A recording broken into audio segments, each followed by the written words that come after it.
everybody. As you can see, I'm back at my parents' again. We're having some family members over today, about 10 people, and I'm going to be making several different dishes. This one, actually, I'm going to make my grandma's homemade recipe for scalloped potatoes. So I've already done some of the prep work. I've got one onion chopped up. Even though I'm vegetarian, I'm going to make half with some cubed ham.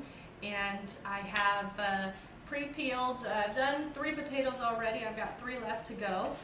My handy little mandolin here that I'm just putting the potatoes in. It helps make the slicing go a lot easier. And as they are finishing, I'm putting them in a bowl that has some water in it, which is helping the potatoes with the starch from turning brown. So I'm going to finish slicing these, then we're going to go over to the stove. I'm going to show you how to make a roux, or the sauce that goes in between the layers of the potato, and I'm going to share with you my special ingredients for making the best scalloped potatoes. So stay tuned, I'll show you how to make them. Okay, so for our sauce, what I've done is taken equal parts of flour and butter, about 3 tablespoons of flour. I probably put about 4 tablespoons of butter in here.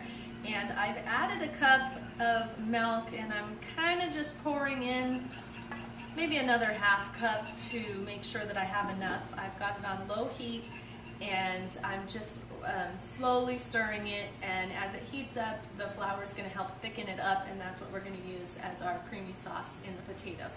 And then once it's done cooking, what I stir in, and this isn't part of Grandma's recipe, but it's what I added. My secret ingredient is a packet of ranch seasoning that really adds flavor to every single layer in our potatoes, and I know you'll like it because it's my favorite. So making scalloped potatoes probably seems like a lot of work, but if you have the right equipment, it's actually really simple to make it from scratch. If you remember, we're using my grandma's recipe, and I had that mandolin sliced so quick, so easy, keeps them all uniform, and I actually slice them the long way so that it covers the area a little bit quicker.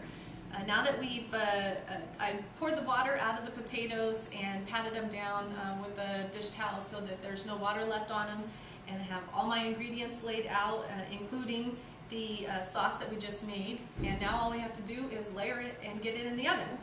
First thing, and I've already started to layer, is to put some of the sauce on the bottom of the pan to help it from sticking.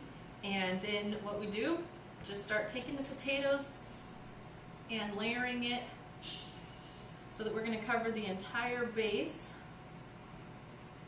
And it's kind of cool, we actually don't have that many layers, and because I use that packet of ranch, we don't have to salt and pepper every layer because it's already in the sauce.